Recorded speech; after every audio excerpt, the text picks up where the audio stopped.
হাজিরিন, আজকে আমরা কথা বলবো ঈমান এবং কুফর নিয়ে, এবং ঈমানের গুরুত্বপূর্ণ উৎসগুলোর মধ্যে অন্ততপক্ষে একটি উৎস নিয়ে আমরা কিছুটা বিস্তারিত কথা বলবো ইনশাআল্লাহ। দেখুন, ঈমান কি এবং কুফর কি এটি জানা আমাদের জন্য এজন্য জরুরি, কারণ ইসলামের সবচেয়ে বুনিয়াদী শিক্ষা হচ্ছে আকাইদ। আকাইদ মানে হচ্ছে বিশ্বাসসমূহ, সেই সকল বিষয় যেগুলোর উপর আমরা ঈমান আনার কারণে মুমিন হয়েছি, সেই বিষয়গুলোকে আকিদা, বহুবচনে আকাইদ বলা হয়।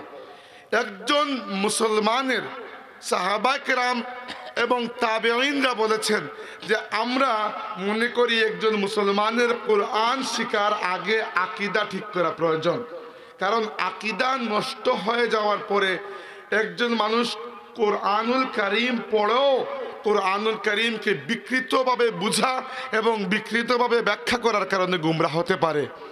পৃথিবীতে কোরআনুল কারীমকে অস্বীকার করে এমন কোনো বাতিল ফিরকা পাবেন না। বাতিল ফিরকা পাবেন কোরআনকে অপব্যাখ্যা করে। অস্বীকার করলে তো সে মুসলমানই থাকতে পারবে না। অতএব যে কাদিয়ানীরা সর্বসম্মতভাবে কাফির, এতে উম্মতের কোনো সন্দেহ নাই, এরাও কোরআনুল কারীমকে অস্বীকার করে না, ব্যাখ্যা করার সময় উল্টা ব্যাখ্যা করে, কারণ এদের ঈমান কুফরের মাসলা ক্লিয়ার নয়, পরিষ্কার নয়। আজকে আমাদের আলোচ্য বিষয় হচ্ছে ঈমান এবং কুফর। ঈমান থেকেও জোর দিব আমি কুফরের উপর, কারণ খারাপ কোনটা এটা যদি জানি আর পরিহার করি, ভালোটা এমনিতেই চলে আসবে। হাজিরিন, ঈমান হাসিল করার পদ্ধতি কি যদি জিজ্ঞেস করি, প্রথমেই আসে ঈমান আসলে কি। ঈমানের একটা ছোট্ট এবং আমাদের সবার কাছে পরিচিত সংজ্ঞা হচ্ছে, উলামা কেরাম বলেছেন, আল ঈমানু তাসদীকু মুহাম্মাদিন সাল্লাল্লাহু আলাইহি ওয়াসাল্লাম ওয়া বিমা জাআ বিহি মিন ইনদিল্লাহ। ঈমান হচ্ছে মুহাম্মদুর রাসূলুল্লাহ সাল্লাল্লাহু আলাইহি ওয়াসাল্লামকে বিশ্বাস করা এবং তিনি যা কিছু আল্লাহর পক্ষ থেকে নিয়ে এসেছেন এই সব কিছুর উপর বিশ্বাস করা। আপনি প্রশ্ন করবেন, তাহলে আল্লাহর উপর বিশ্বাস করা কই গেল? আল্লাহর উপর বিশ্বাস করা, এই বিশ্বাস এই সংজ্ঞার মধ্যে খুব স্পষ্ট করে বলা আছে, আমরা খেয়াল করি নাই। কি জন্য খেয়াল করি নাই জানেন? কারণ ঈমানকে একটু ভাঙ্গেন। বিজ্ঞানীরা যখন কোনো একটা বিষয় নিয়ে গবেষণা করেন তখন জিনিসটাকে ভাঙ্গেন, ভেঙ্গে ভেঙ্গে ভেতরে যান, ভেতরে গিয়ে দেখেন আসল বস্তুটি কি। আমরাও এই সংজ্ঞাটিকে যদি একটু ভাঙ্গি, তাইলে আমি যদি আপনাকে প্রশ্ন করি এই সংজ্ঞার আলোকে, যে আপনি যে কালিমা তাইয়্যিবা পাঠ করে ইসলামে প্রবেশ করেছেন, লা ইলাহা ইল্লাল্লাহু মুহাম্মাদুর রাসূলুল্লাহ, এই যে কালিমা অর্থ কি? লা ইলাহা ইল্লাল্লাহ, আল্লাহ ব্যতীত অন্য কোনো মাবুদ নাই, মুহাম্মাদুর রাসূলুল্লাহ, মুহাম্মদ সাল্লাল্লাহু আলাইহি ওয়াসাল্লাম আল্লাহর রাসূল, এই তো অর্থ, তাই না? এবার আমাকে বলুন, লা ইলাহা ইল্লাল্লাহ যে আপনি বললেন আল্লাহ ছাড়া আর কোনো মাবুদ নাই, কিভাবে এত আত্মবিশ্বাসের সাথে আপনি বলতে পারেন মাবুদ নাই? কত মাবুদ আছে? হিন্দু ধর্মে 33 কোটি মাবুদ, তাই না? হতে পারে এর মধ্যে একজন সত্য মাবুদ।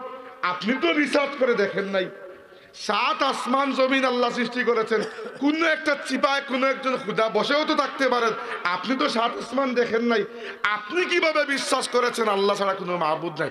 কার কথার উপর? আমি যদি বলতাম বিশ্বাস করতেন না। এত বড় গায়েবের খবর অন্য কোনো মানুষের কথার উপর আমরা বিশ্বাস করতাম না।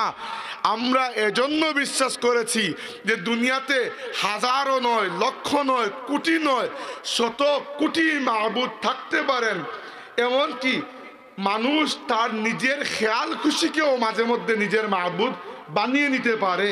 কিন্তু যেহেতু মুহাম্মাদুর রাসূলুল্লাহ সাল্লাল্লাহু আলাইহি ওয়াসাল্লাম বলেছেন এক আল্লাহ ব্যতীত বাকি কোনো মাবুদ নাই, যদি তোমরা বানাও ওইগুলা মিথ্যা, ফলস, বানোয়াট।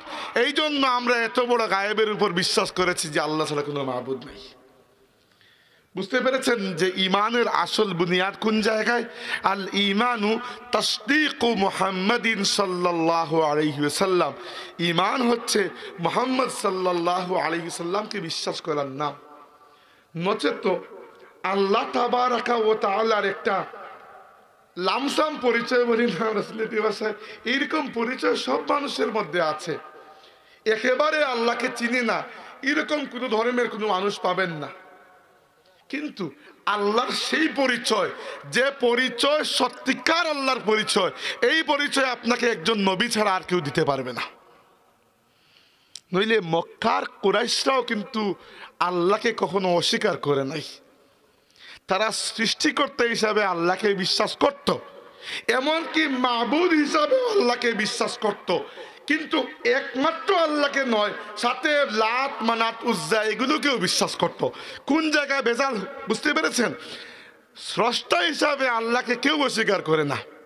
এমনকি আমি যে বললাম হিন্দু ধর্মেও দেবতা 33 কোটি, এই দেবতাগুলো সব ঈশ্বর নয়, ঈশ্বর মাত্র 3 জন তাদের ধর্মে, ব্রহ্মা, বিষ্ণু, মহেশ। মহেশকে শিবও বলা হয়। আপনারা দুর্গাপূজা দেখেছেন কখনো? দেবী দুর্গার স্বামী হচ্ছেন শিব। হিন্দু ধর্মে আবার তাদের মাবুদ যারা, এদের পুরো খানদান আছে এরকম। আর আমাদের বিশ্বাস হচ্ছে লাম ইয়ালিদ ওয়া লাম ইউলাদ, না আল্লাহকে কেউ জন্ম দিয়েছেন, না আল্লাহ কাউকে জন্ম দিয়েছেন, আল্লাহর থেকে অনেক পাক, অনেক ওপরে। তো দেখেন, একজন স্রষ্টার পরিচয় কিন্তু হিন্দু ধর্মেও আছে। ব্রহ্মা যিনি, হিন্দু ধর্মের ভাষায় উনি সৃষ্টিকর্তা, কিন্তু তারা কি আল্লাহকে সেই সিফাতের সাথে মানতে পেরেছে যেটা আসলেই আল্লাহর সিফাত? মানতে পারে নাই, কারণ তারা নবীর দাওয়াতে বিশ্বাস করে নাই। এক্স্যাক্টলি খ্রিস্টান ধর্মেও আল্লাহ যে নাই তা নয়, তারা আমরা তো এক আল্লাহকে মানে, তারা 3 খুদাকে মানে, God the Father, God the Son আর গড দি হলি গোস্ট। 3 জন। তারা বলে একের ভিতর 3, 3-এর ভিতর 1। তো দেখেন, লামসাম একটা পরিচয় কিন্তু আছে, কিন্তু আসল প্রকৃত হক পরিচয় নাই, কারণ নবীর দাওয়াতে বিশ্বাস করে নাই। তাইলে ইমানের মূল জল বুনিয়াদ হচ্ছে তাসদীকু মুহাম্মাদিন সাল্লাল্লাহু আলাইহি ওয়াসাল্লাম। এর আগে ইমানের পরিচয় ছিল তাসদীকু মুসা, এর আগে ছিল তাসদীকু ইব্রাহিম। যে সময় যে নবী থাকেন সেই নবীর উপর বিশ্বাস করাই ইমান, কারণ নবী আপনাকে আল্লাহর প্রকৃত পরিচয় দিতে পারেন, অন্য কেউ দিতেই পারেন না। রাসূল পাক সাল্লাল্লাহু আলাইহি ওয়াসাল্লাম মদিনা তাইয়্যিবায় যাওয়ার পরে খবর আগে থেকে তিনি নিয়েছেন যে মদিনার সবচেয়ে বড় ইহুদি আলিমকে। মদিনার 3টা ইহুদি গোত্র থাকতো। এক গোত্রের নাম ছিল বনু নাদির, আরেক গোত্র বনু কাইনুকা, আরেক গোত্র বনু কুরাইজা। এই 3 গোত্রের মধ্যে সবচেয়ে বড় আলিমকে, এটা খোঁজ নেওয়া দরকার, কারণ মাঝে মধ্যে আলিমদেরকে মানুষ এতটা চিনে না, ভাইরাল বক্তাদেরকে বেশি চিনে, তাই না? সব যুগে তো কিছু কিছু ভাইরাল বক্তা ছিল, কাসাস, খামোখা কিচ্ছা কাহিনী বলে বেড়াতো। এইটা ছিল। অনেক বড় বড় ওলামার কেরাম যাদের পায়ের কাছে বসে পড়ার যোগ্যতা এখনো আমাদের হয় নাই, কিন্তু আপনারা আমাকে চিনেন, ওনাদেরকে চিনেন না। মাঝে যুগটা এরকম, কি করবেন? এখন আল্লাহর রাসূল খবর নিলেন প্রকৃতপক্ষে আলিমকে। খবর নিয়ে জানা গেল সবচেয়ে সিনিয়র আলিম হচ্ছেন আব্দুল্লাহ ইবনে সালাম। রাসূল পাক সাল্লাল্লাহু আলাইহি ওয়াসাল্লাম তার সাথে সাক্ষাৎ করার একটা ইচ্ছা পোষণ করলেন। প্রথম দিকে গিয়ে অনেক ব্যস্ততা, সাক্ষাৎ হয় নাই, কয়েকদিন পরে সাক্ষাৎ হয়েছে।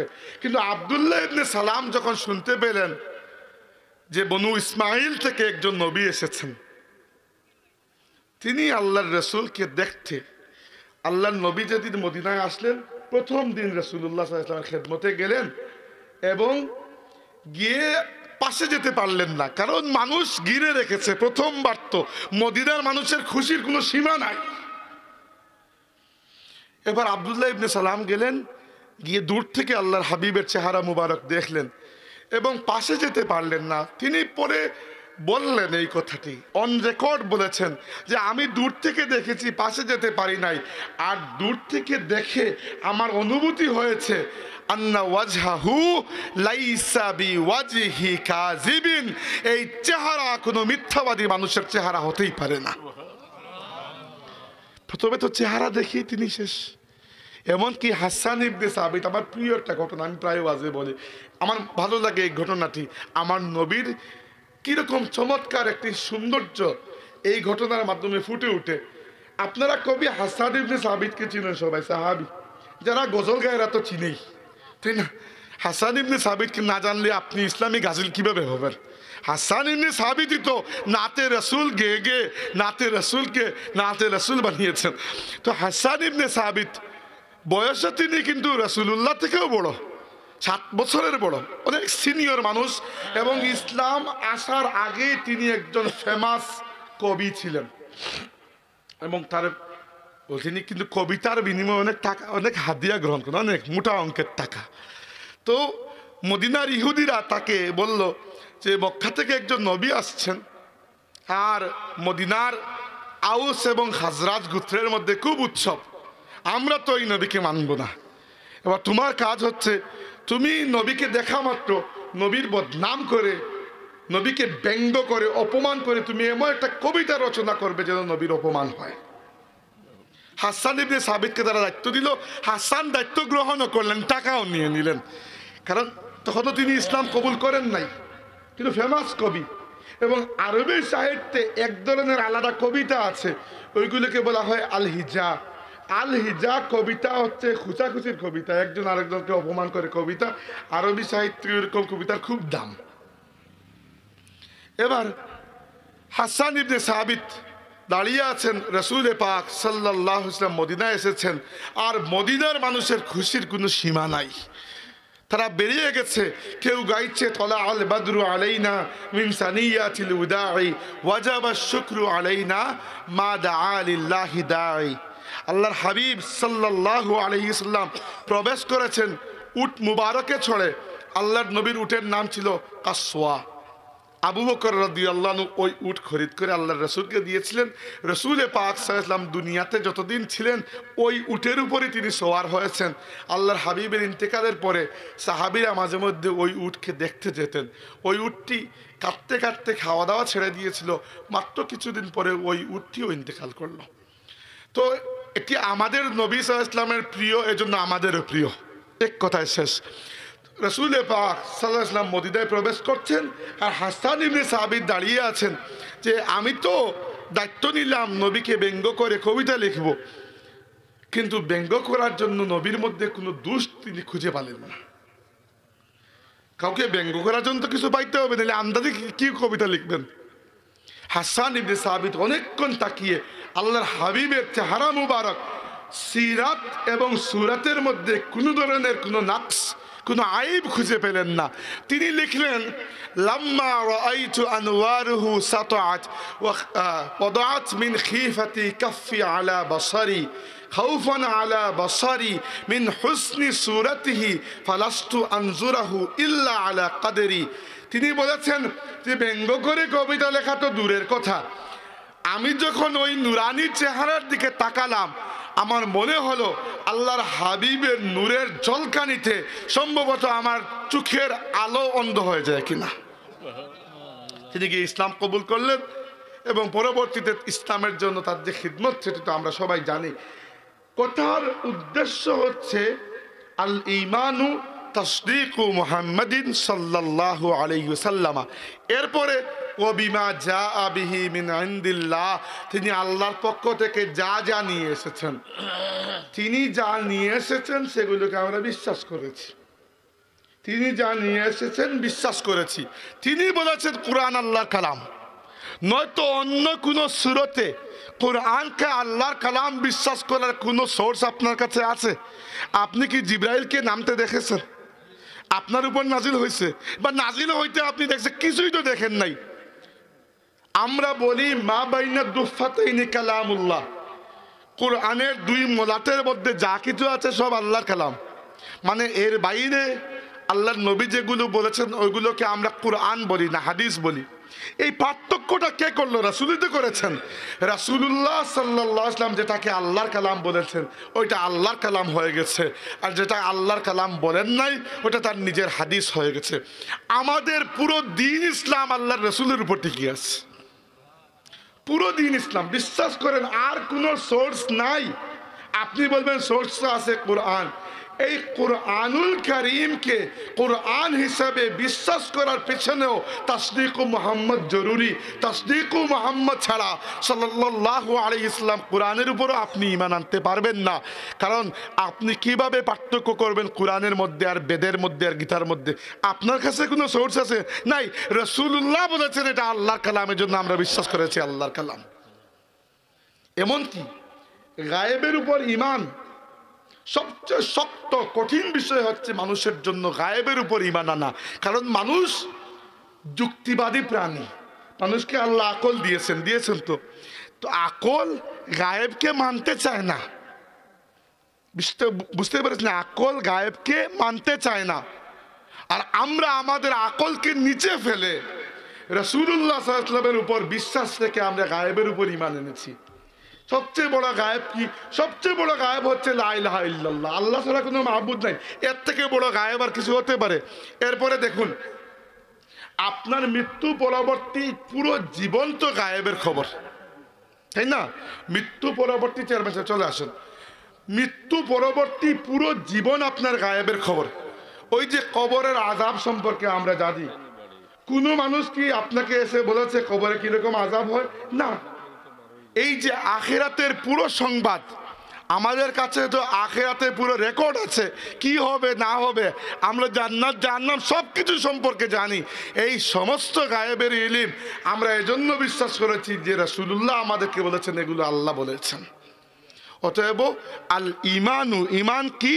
তাসদীকু মুহাম্মাদিন সাল্লাল্লাহু আলাইহি ওয়াসাল্লাম, মুহাম্মদ সাল্লাল্লাহু আলাইহি ওয়াসাল্লামের উপর বিশ্বাস করা। এবং গায়েবের উপর ঈমান আনা, আমি বললাম শক্ত কাজ, তাই না? এবং এই শক্ত কাজ করার জাযাটাও বড় বেশি। হাদিসে এসেছে জান্নাতীরা যখন জান্নাতে চলে যাবে, আল্লাহ জাল্লা ওয়া আলা তাবারাকা ওয়া তাআলা জান্নাতীদেরকে জিজ্ঞেস করবেন, আমার বান্দারা তোমরা কি খুশি আমার উপর? জান্নাতীরা বলবে, রব্বে করিম তুমি আমাদেরকে আযাব থেকে নাজাত দিয়েছো, মানুষের সামনে বেইজ্জত করো নাই, আর এত বড় বড় নিয়ামত দিয়েছো যেটা চিন্তারও বাইরে, আমরা খুশি হব না তো কি হব? তো আল্লাহ বলবেন, তোমরা কি এতটুকুতে খুশি, আর কিছু চাও না? মানব জাতি বলবে, আল্লাহ আর তো কিছু চাওয়ারই নাই, আমাদের সেন্স তো কাজ করবে না যে এর থেকে বেশিও যে কিছু চাওয়া যায়, আমাদের আকল তো লিমিটেড। আল্লাহ তাবারাকা ওয়া তাআলা তখন বলবেন, তোমরা কি আমাকে দেখতে চাও না? সুবহানাল্লাহিল আযীম। জান্নাতীরা জান্নাতে যাওয়ার পর হতভম্ব, আল্লাহ এটাও কি সম্ভব? আল্লাহ তাবারাকা ওয়া তাআলা তার নূরের হিজাব উঠিয়ে দেবেন। হাবিবে খুদা সাল্লাল্লাহু আলাইহি ওয়াসাল্লাম বলেছেন যে পূর্ণিমার রাতে আকাশ পরিষ্কার থাকলে চাঁদকে দেখতে যেরকম কোনো সমস্যা হয় না, কোনো ব্যাগ পেতে হয় না, জান্নাতীরা তাদের জান্নাতি চোখে এইরকম আল্লাহ তাবারাকা ওয়া তাআলার ওয়াজহে কারীম অবলোকন করবে। আজকে যে রবকে না দেখে সেজদা দিচ্ছেন, হয়তো রব সেদিন তৌফিক দিবেন, দেখে দেখে রবের কুদরতের কদমে আপনি সেজদা করবেন। কিসের জাযা এটা? গায়েবের উপর ঈমান আনার জাযা। আল্লাযীনা ইউমিনুনা বিল গায়ব। আর এই গায়েবের সমস্ত খবর আমাদেরকে দিয়েছেন রাসূলুল্লাহ সাল্লাল্লাহু আলাইহি ওয়াসাল্লাম। আমাদের সমাজে খালি আন্দাজি ফিতনা না বুঝে যে নবী গায়েব জানেন কি না এটা নিয়ে। নবী গায়েব যদি না জানেন তিনি নবী হতে পারবেন না। নবী শব্দটি এসেছে, নবী ইসমে ফাইল শব্দটি এসেছে নাবাউন থেকে। নাবাউন অর্থ হচ্ছে গোপন সংবাদ। নবী আপনাকে যে জ্ঞান দিয়েছেন, যে ধরেন উদাহরণস্বরূপ যে কবরে 3টি প্রশ্ন হবে, ওই কবর কি আপনার সামনে হাজির নাকি গায়েব? গায়েব। কেউ তো এসে বলে নাই, আপনিও তো ক্যামেরা ফিট করে দেখেন নাই যে কয়টা প্রশ্ন আসলেই হচ্ছে কি না। কবরের আযাবকে দেখা সম্ভব? সম্ভব না। পুরোটা আলমে গায়েব। এমনকি রূহ জগতের যে খবর আমরা জানি যে আল্লাহ পাক আমাদেরকে রূহ জগতে বানিয়েছেন, পরে জিজ্ঞেস করেছেন আলাস্তু বিরব্বিকুম, আমরা বলেছি বালা।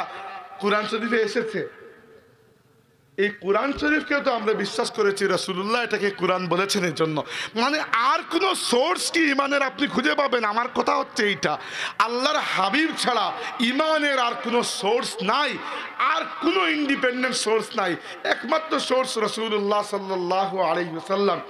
এজন্য হাজিরিন, আপনার ইমানকে শক্ত এবং মজবুত করার একটাই পদ্ধতি, সেটা হচ্ছে রাসূলুল্লাহ সাল্লাল্লাহু আলাইহি ওয়াসাল্লামের সাথে তাআল্লুককে মজবুত করা।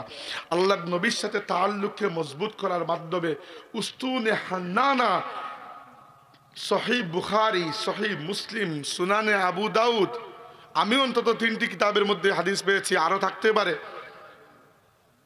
এইরকম মান্যবর হাদিসের কিতাবের মধ্যে একটা শুকনো খেজুর গাছের কাটা টুকরোর কথা স্থান পেয়েছে।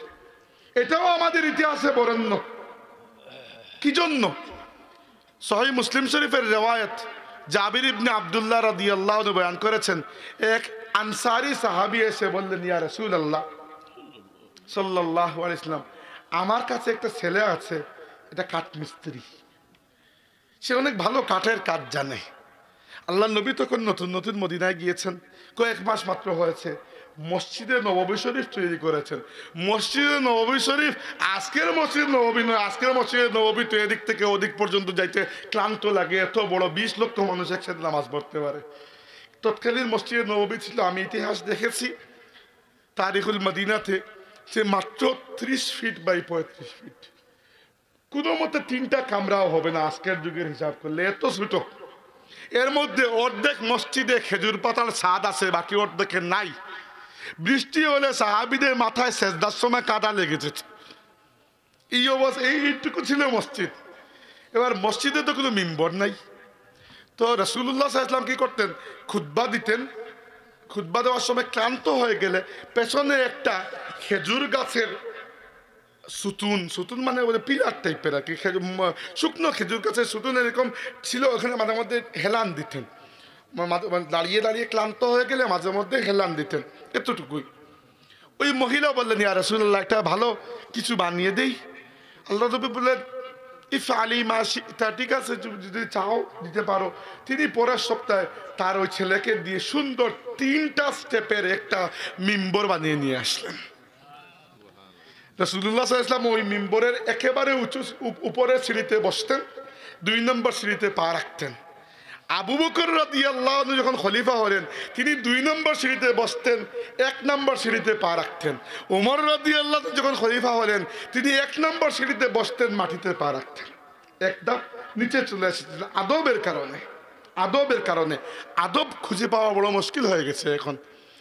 রাসূলুল্লাহ সাল্লাল্লাহু আলাইহি ওয়াসাল্লামের মা বাবার ব্যাপারে আমি অনেক যাচ্ছে তাই মন্তব্য করতে শুনেছি মানুষকে, যে আল্লাহর হাবিব সাল্লাল্লাহু আলাইহি ওয়াসাল্লামের মা বাবা নাকি কাফির ছিলেন, মুশরিক ছিলেন, জাহান্নামী ছিলেন। নাউযু বিল্লাহি মিন যালিক। এটা কি কোন আপনারা? ইন্নাল্লাযীনা ইউযুনাল্লাহা ওয়া রাসূলাহু লা'নাহুমুল্লাহু ফিদ দুনিয়া ওয়াল আখিরাহ। এটা নিয়ে আমি আর 1 ঘন্টা কথা বলতে পারবো, ওইদিকে সাবজেক্ট যাচ্ছি না। কিন্তু আল্লাহর রাসূলের বাবা মার ব্যাপারে আপনার এই বলার ছিল? আচ্ছা, যদি আপনার বিশ্বাস না হয় যে তারা জান্নাতে যাবে, নাউজুবিল্লাহ, আমরা তো বিশ্বাস করি, তো মুখ চুপ রাখেন। সব বিষয়ে নাক গলানোর দরকার কি আপনার? এটাই আমার কথা। সব বিষয়ে নাক গলানোর দরকার নাই।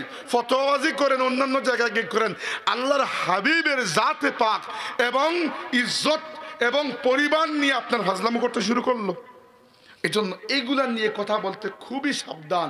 যারা আল্লাহ এবং তার রাসূলকে কষ্ট দেয়, তাদের জন্য আল্লাহর লানত বর্ষিত হয়।